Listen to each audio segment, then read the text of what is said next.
ನಮಸ್ಕಾರ ಸ್ನೇಹಿತರೆ, ಶುಭೋದಯ, good morning. Welcome back to ಸಂಚಾರ ವಿತ್ ಕಾರ್ತಿಕ್ ಚಾನಲ್ಗೆ. ಸ್ನೇಹಿತರೆ, ಇವತ್ತು ನಾವು ಒಂದು ಟ್ರಕ್ಕಿಂಗ್ ಪ್ಲೇಸ್ಗೆ ಬಂದಿದ್ದೀವಿ. ಸ್ನೇಹಿತರೆ, ಈ ಟ್ರಕ್ಕಿಂಗ್ ಪ್ಲೇಸ್ ಬಂದು ತುಂಬ ರೋಚಕವಾದಂಥ ಟ್ರಕ್ಕಿಂಗ್ ಆಗಿರ್ತದೆ. ಸ್ನೇಹಿತರೆ, ನೀವು ನೋಡ್ಬೋದು, ನನ್ನ ಹಿಂದೆ ಕಾಣಿಸ್ತಾ ಇದೆಯಲ್ಲ, ಅದೇ ಬೆಟ್ಟಕ್ಕೆ ನಾವು ಇವತ್ತು ಟ್ರಕ್ಕಿಂಗ್ಗೆ ಬಂದಿರೋದು. ಸ್ನೇಹಿತರೆ, ಇಲ್ಲಿ ಒಂದು ನಂಜುಂಡೇಶ್ವರನ ದೇವಸ್ಥಾನ ಇದೆ ಈ ಬೆಟ್ಟದ ಮೇಲೆ. ಬನ್ನಿ ಸ್ನೇಹಿತರೆ, ಇವತ್ತು ಈ ಬೆಟ್ಟನ ಟ್ರಕ್ಕಿಂಗ್ ಮಾಡಿ ದೇವಸ್ಥಾನನ ನೋಡ್ಕೊಂಬರೋಣ. ಬನ್ನಿ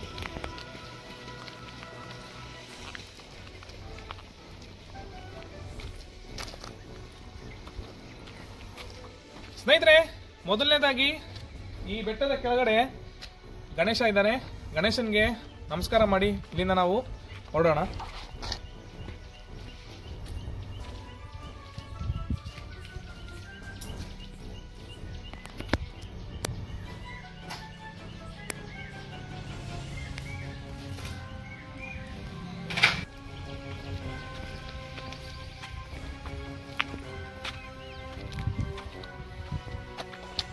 ಸ್ನೇಹಿತರೆ, ಇಲ್ಲಿಂದ ನಮಗೆ ಟ್ರಕ್ಕಿಂಗ್ ಸ್ಟಾರ್ಟ್ ಆಗುತ್ತೆ. ಇಲ್ಲಿ ನೀವು ನನ್ನ ಎಡಭಾಗದಲ್ಲಿ ನೋಡ್ಬೋದು, ಇಲ್ಲಿ ಸ್ಟೆಪ್ಸ್ ಇದ್ದಾವೆ. ಹಾಗೆ ನನ್ನ ಬಲಭಾಗದಲ್ಲಿ ಒಂದು ಸ್ಲೋಪ್ ಆದಂಥ ಹತ್ತುವಂಥ ಒಂದು ಸಿಮೆಂಟ್ ದಾರಿಯನ್ನು ಕೂಡ ಮಾಡಿದ್ದಾರೆ. ನಾವು ಇವತ್ತು ಈ ಸ್ಟೆಪ್ಸ್ನ ಹತ್ತುತ್ತಾ ಇಲ್ಲ, ಒಂದು ಸಿಮೆಂಟ್ ದಾರಿ ಏನು ಮಾಡಿದ್ದಾರೆ ಆ ದಾರಿ ಮುಖಾಂತರ ಮೇಲೆ ಹೋಗೋಣ. ಬನ್ನಿ.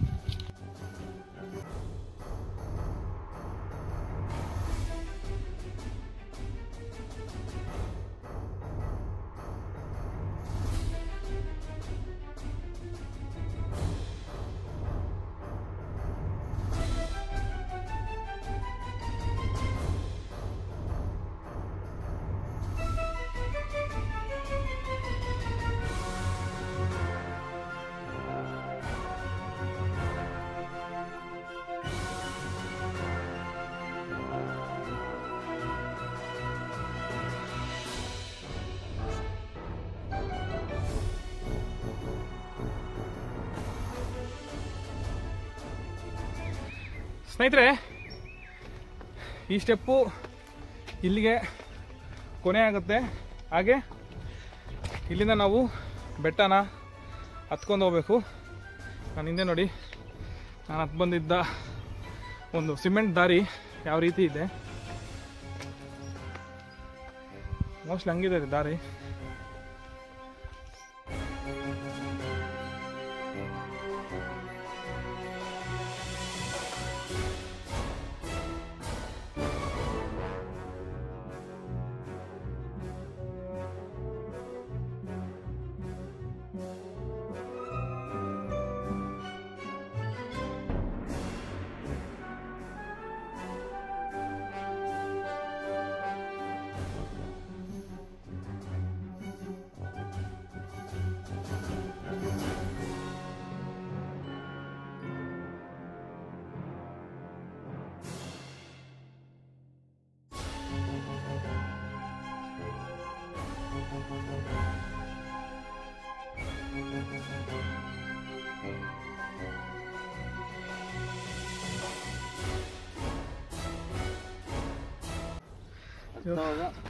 ಹುಷಾರೇ ಇರಲಿ, ಬನ್ರಿ. ಬರೋದು ಬಂದಿದ್ದೀವಿ, ಮಾಡಲೇಬೇಕು.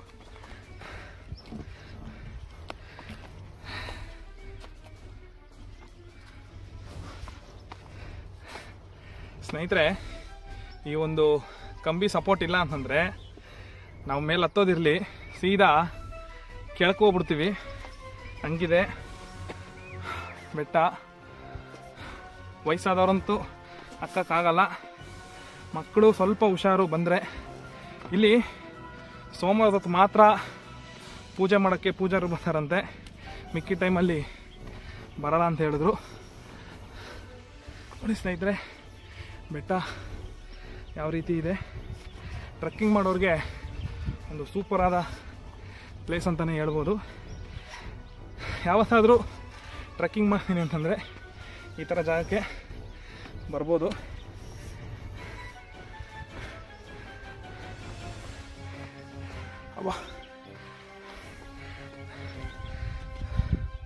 ಸ್ವಲ್ಪ ದೂರಕ್ಕೇನೆ ಕಾಲು ನೋವು ಬಂದ್ಬಿಡ್ದು, ಆಗಲ್ಲ. ಸ್ನೇಹಿತರೆ, ನೀವೇನು ನೋಡ್ತಾ ಇದ್ದೀರಾ ನನ್ನ ಹಿಂದೆ ಈ ಫಾರೆಸ್ಟ್ನ, ಇದು ಡಂಕನಿಕೋಟೆ ರಿಸರ್ವ್ ಫಾರೆಸ್ಟ್ ಇದು. ಹಾಗೆ ಇವತ್ತು ನಾನು ಬಂದಿರೋಂಥ ಜಾಗ ಯಾವುದು ಅಂತಂದರೆ, ಬೆಂಗಳೂರಿಂದ ಸುಮಾರು 60ರಿಂದ 70 ಕಿಲೋಮೀಟ್ರ್ ದೂರ ಆಗುತ್ತೆ ಈ ಊರಿಗೆ. ಇದು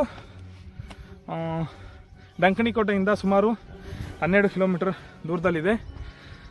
ಇಲ್ಲಿ ಮೇಲ್ಗಡೆ ನಂಜುಂಡೇಶ್ವರ ಸ್ವಾಮಿ ದೇವಸ್ಥಾನ ಇದೆ. ಸ್ನೇಹಿತರೆ, ಈ ಬೆಟ್ಟ ಹತ್ತು ಬಂದಾದ್ಮೇಲೆ ನಮಗೆ ಸ್ವಲ್ಪ ದೂರದಲ್ಲೇ ಒಂದು ಶಿವ ಪಾರ್ವತಿ ಇರುವಂಥ ಒಂದು ಶೆಡ್ ಕಾಣಿಸುತ್ತೆ. ಅಲ್ಲಿ ಒಂದು ಸ್ವಲ್ಪ ರೆಸ್ಟ್ ಮಾಡಿ ಮತ್ತೆ ಟ್ರೆಕ್ಕಿಂಗ್ ಸ್ಟಾರ್ಟ್ ಮಾಡೋಣ.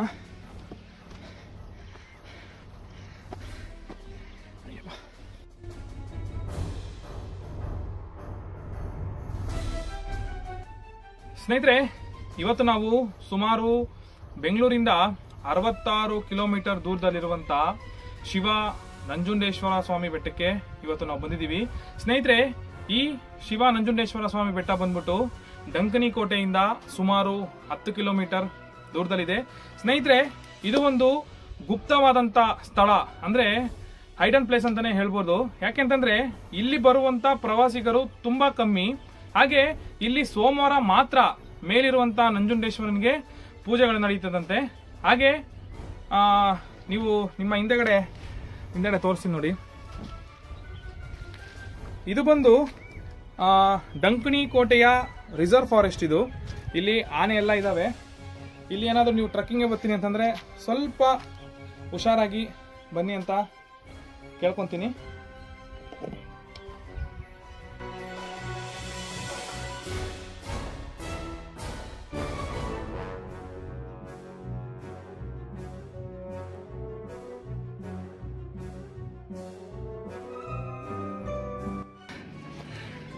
ಸ್ನೇಹಿತರೆ, ಬರಬೇಕಾದ್ರೆ ದಯವಿಟ್ಟು ಬಾಟಲ್ ನೀರನ್ನ ಕ್ಯಾರಿ ಮಾಡಿ.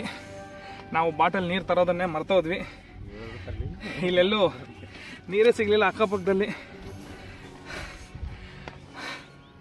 ಬಾಟಲ್ ನೀರನ್ನ ತೊಗೊಂಬಂದು ದಯವಿಟ್ಟು ಕುಡ್ದಾದ್ಮೇಲೆ ಆ ಖಾಲಿಯಾದ ಬಾಟಲ್ನ ನಿಮ್ಮ ಬ್ಯಾಗಲ್ಲಿ ಇಟ್ಕೊಂಡು ಹೋಗಿ ದಯವಿಟ್ಟು ಡಸ್ಟ್ಬಿನ್ಗೆ ಹಾಕಿ ಅಂತ ಕೇಳ್ಕೊತೀನಿ. ತುಂಬ ಕಷ್ಟವಾಗೈತೆ, ಹತ್ತಕ್ಕಾಗಲ್ಲ. ಈ ಕಂಬಿ ಹಾಕಿದವರು ಪುಣ್ಯಾತ್ಮರು. ಈ ಕಂಬಿ ಇಲ್ಲ ಅಂದಿದ್ರೆ ನಿಜವಾಗ್ಲೂ ಹತ್ತಕ್ಕೂ ಆಗ್ತಾ ಇರಲಿಲ್ಲ, ತುಂಬ ಕಷ್ಟ ಆಗೋದು. ಸುಮಾರು ಒಂದು 180 ಡಿಗ್ರಿ ಇದೆ ಈ ಬೆಟ್ಟ, ಹತ್ತಕ್ಕಾಗಲ್ಲ.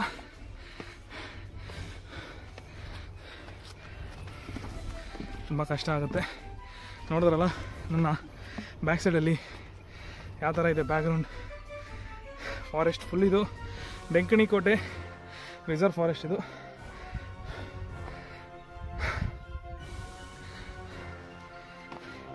ಸ್ನೇಹಿತರೆ, ಇನ್ನು ಯಾರಾದರೂ ನನ್ನ ಚಾನಲ್ಗೆ ಸಬ್ಸ್ಕ್ರೈಬ್ ಆಗಿಲ್ಲ ಅಂತಂದರೆ ದಯವಿಟ್ಟು ಸಬ್ಸ್ಕ್ರೈಬ್ ಆಗಿ ಅಂತ ಹೇಳ್ತಾ ಬನ್ನಿ ಟ್ರೆಕ್ಕಿಂಗ್ ಸ್ಟಾರ್ಟಿಂದ ಮುಂದುವರ್ಸೋಣ.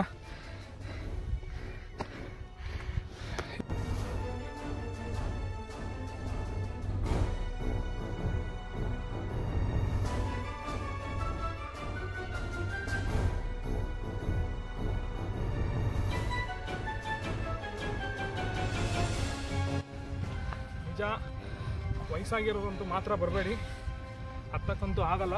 ತುಂಬ ಕಷ್ಟ ಇದೆ. ಪ್ರತಿ 5-5 ನಿಮಿಷಕ್ಕೂ 3-3 ನಿಮಿಷಕ್ಕೂ ಸುಸ್ತಾಗ್ತಾಯಿದೆ. ಅಲ್ಲಲ್ಲಿ ಕುತ್ಕೊಂಡು ಬೆಟ್ಟ ಆಗ್ತಾಯಿದ್ದೀವಿ. ನೋಡಿ ಯಾವ ರೀತಿ ಡೌನ್ ಇದೆ ಅಂತ. ಸ್ವಲ್ಪ ಸ್ಲಿಪ್ ಆದರೂ ಕೂಡ ಸೀದಾ ಕೆಳಗಿರ್ತೀವಿ. ದಯವಿಟ್ಟು ವಯಸ್ಸಾದವರು ಬರೋಕ್ಕೆ ಹೋಗಬೇಡಿ. Don't take risk. ಮಕ್ಕಳನ್ನ ಕರ್ಕೊಂಬಂದರೆ ಜಾಗ್ರತೆಯಾಗಿ ಕರ್ಕೊಂಬನ್ನಿ. ಸ್ನೇಹಿತರೆ, ಫೈನಲ್ ಆಗಿ ನಾವು ನಂಜುಂಡೇಶ್ವರನ ದೇವಸ್ಥಾನ ಹತ್ರ ಬಂದ್ಬಿಟ್ವಿ. ಇದೇ ಬೆಟ್ಟದ ಮೇಲಿರುವಂಥ ಶಿವ ನಂಜುಂಡೇಶ್ವರ ಸ್ವಾಮಿ ದೇವಸ್ಥಾನ. ಪ್ರತಿ ಸೋಮವಾರ ಇಲ್ಲಿ ಅಭಿಷೇಕ, ವಿಶೇಷ ಪೂಜೆಗಳು ಮಾತ್ರ ನಡೀತದೆ. ಆವಾಗ ಮಾತ್ರ ಜನಗಳು ಬರೋದು. ಇನ್ನು ಮಿಕ್ಕಿ ಟೈಮಲ್ಲಿ ಮಂಗಳವಾರದಿಂದ ಸೋಮವಾರದವರೆಗೂ ಇಲ್ಲಿ ಯಾವುದೇ ಥರ ಜನ ಬರಲ್ಲ. ಹಾಗೆ ಪೂಜಾರರು ಇಲ್ಲಿ ಪೂಜೆ ಮಾಡೋಕ್ಕೆ ಬರಲ್ಲ. ಹೀಗೆ ದೇವಸ್ಥಾನ ಕ್ಲೋಸ್ ಇರುತ್ತೆ. ಸ್ನೇಹಿತರೆ, ಬಹಳ ಹಳೆಯದಾದಂಥ ಹಾಗೂ ಪ್ರಾಚೀನವಾದಂಥ ಶಿವನ ದೇವಸ್ಥಾನ ಇದು. ಸ್ನೇಹಿತರೆ, ನೀವು ನೋಡ್ಬೋದು, 2 ಬಂಡೆಗಳ ನಡುವೆ ಈ ಒಂದು ದೇವಸ್ಥಾನವನ್ನು ನಿರ್ಮಾಣವನ್ನು ಮಾಡಿದ್ದಾರೆ. ಹಾಗೆ ಇದು ಯಾವುದೋ ರಾಜ, ಇಲ್ಲಿದ್ದಂಥ ಆಳುತ್ತಿದ್ದಂಥ ಒಬ್ಬ ರಾಜ ಈ ಒಂದು ದೇವಸ್ಥಾನವನ್ನು ನಿರ್ಮಾಣ ಮಾಡಿರಬಹುದು ಅಂತ ನನ್ನ ಒಂದು ಅನಿಸಿಕೆ. ಹಾಗೆ ನೀವು ಸ್ನೇಹಿತರೆ ಹಾಗೆ ಪಕ್ಕದಲ್ಲಿ ನೋಡಿದ್ರೆ ಇಲ್ಲಿ ಒಂದು ದೀಪ ಉರಿಸುವಂಥ ಒಂದು ಬಾಂಡಲಿ ಒಂದು ದೀಪವನ್ನು ಇಟ್ಟಿದ್ದಾರೆ. ಇಲ್ಲಿ ಪ್ರತಿ ಕಾರ್ತಿಕ ಸೋಮವಾರದೊತ್ತು ಇಲ್ಲಿ ಎಣ್ಣೆಯನ್ನು ಒಯ್ದು ದೀಪವನ್ನು ಅಂಟಿಸ್ತಾರಂತೆ. ನೀವು ನೋಡ್ಬೋದು, ತಿರುವಣ್ಣಾಮಲೆಯಲ್ಲಿ ದೀಪವನ್ನು ಹಚ್ತಾರಲ್ಲ, ಆ ರೀತಿ ಇಲ್ಲಿ ದೀಪವನ್ನು ಹಚ್ತಾರಂತೆ. ಹಾಗೆ ಇದರ ಪಕ್ಕದಲ್ಲೇ ಗರುಡಗಂಬ ಇದೆ. ಇದು ಬಹಳ ಹಳೆಯದಾದಂಥ ಗರುಡಗಂಬ. ಒಂದು ಸೈಡಲ್ಲಿ ನೋಡಿದ್ರೆ ಬೇಡರ ಕಣ್ಣಪ್ಪ ಶಿವನಿಗೆ ತನ್ನ ಕಣ್ಣನ್ನು ನೀಡ್ತಾ ಇರೋದು. ಹಾಗೆ ಈ ಕಡೆ ಒಂದು ಮೂರ್ತಿ ಇದೆ, ಅಷ್ಟು ಸ್ಪಷ್ಟವಾಗಿ ಕಾಣಿಸಲ್ಲ. ಮೋಸ್ಟ್ಲಿ ಇದು ಶಿವ ತನ್ನ ಜಡೆಯನ್ನು ಬಿಚ್ಚಿರುವಂಥ ಒಂದು ಸನ್ನಿವೇಶ ಇದು. ಹಾಗೆ ಈ ಕಡೆ ನೋಡಿದ್ರೆ ಕಾಮಧೇನು ಶಿವನಿಗೆ ಹಾಲಭಿಷೇಕ ಮಾಡುತ್ತಿರುವಂಥ ದೃಶ್ಯ. ಈ ಕಡೆ ನಂದಿಯ ಮೂರ್ತಿ ಇರುವಂಥದ್ದು. ಇದು ಬಹಳ ಹಳೆಯದಾದಂಥ ಗರುಡಗಂಬ ಇದು. ಸ್ನೇಹಿತರೆ, ದೇವಸ್ಥಾನದ ಹಿಂಭಾಗಕ್ಕೆ ಬಂದಾಗ ನಮಗೆ ಶಿವ ಹಾಗೂ ನಾಗರಾಜನ ಒಂದು ಮೂರ್ತಿ ಸ್ಥಾಪನೆ ಆಗಿರೋದು ಕಂಡ್ವಿ. ಹಾಗೆ ಇಲ್ಲಿ ಒಂದು ಮರ ಇದೆ, ಇದಕ್ಕೆ ಹರಕೆಗಳನ್ನ ಕಟ್ಟಿದ್ದಾರೆ. ಯಾವ ರೀತಿ ಹರಕೆ ಕಟ್ಟಿದ್ದಾರೆ ಅಂದ್ರೆ, ಪ್ರತಿಯೊಂದು ಕವರಲ್ಲೂ ಹಾಗೆ ಒಂದು ಬಟ್ಟೆಯಲ್ಲೂ ಕೂಡ ಕಲ್ಲುಗಳನ್ನ ಕಟ್ಟಿದ್ದಾರೆ. ಸ್ನೇಹಿತರೆ ಬನ್ನಿ, ಹತ್ರ ಬನ್ನಿ, ನಿಮ್ಗೆ ತೋರಿಸ್ತೀನಿ. ನೋಡಿ ಸ್ನೇಹಿತರೆ, ಇಲ್ಲಿ ಪ್ರತಿಯೊಂದು ಕವರ್ಗೂ ಕಲ್ಲನ್ನ ಕಟ್ಟಿ ಒಂದು ಹರಕೆಯನ್ನ ಕಟ್ಟಿದ್ದಾರೆ. ಆಕ್ಚುಲಿ ಇದು ಬಿಲ್ಪತ್ರ ಮರ. ಇದು ಬಿಲ್ಪತ್ರ ಮರ. ಯಾಕೆ ಈ ರೀತಿ ಕಟ್ಟಿದ್ದಾರೆ ಅನ್ನೋದು ಖಚಿತವಾದಂತ ಮಾಹಿತಿ ನನಗೆ ಗೊತ್ತಿಲ್ಲ. ಸ್ನೇಹಿತರೆ, ವಿಡಿಯೋ ಮುಗಿಸುವಂತ ಸಮಯ ಬಂದಾಯ್ತು. ಸ್ನೇಹಿತರೆ, ಈ ವಿಡಿಯೋ ನಿಮ್ಗೆ ಇಷ್ಟ ಆಗಿದ್ರೆ ಲೈಕ್ ಮಾಡಿ, ಶೇರ್ ಮಾಡಿ, ಸಬ್ಸ್ಕ್ರೈಬ್ ಆಗಿ ಅಂತ ಹೇಳ್ತಾ, ಮುಂದಿನ ಸಂಚಾರದಲ್ಲಿ ಮತ್ತೊಂದು ಐತಿಹಾಸಿಕ ಜಾಗಕ್ಕೆ ನಿಮ್ಮನ್ನ ಕರ್ಕೊಂಡು ಹೋಗ್ತೀನಿ ಅಂತ ಹೇಳ್ತಾ, ಸ್ನೇಹಿತರೆ, ಟ್ರೆಕ್ಕಿಂಗ್ ಮಾಡಕ್ಕೆ ಒಂದು ಸೂಕ್ತವಾದಂತ ಸ್ಥಳ ಇದು. ಸ್ನೇಹಿತರೆ, ನಿಮ್ಮ ಸ್ನೇಹಿತರೊಂದಿಗೆ ಬಂದು ಒಂದು ದಿನ ಟ್ರೆಕ್ಕಿಂಗ್ ಮಾಡಿ ಅಂತ ಹೇಳ್ತಾ, ಆ ನಂಜುಂಡೇಶ್ವರ ಎಲ್ಲರಿಗೂ ಒಳ್ಳೇದು ಮಾಡಲಿ. ಮುಂದಿನ ಸಂಚಾರದಲ್ಲಿ ಸಿಗ್ತೀನಿ. ಅಲ್ಲಿವರೆಗೂ take care, bye, have a nice day.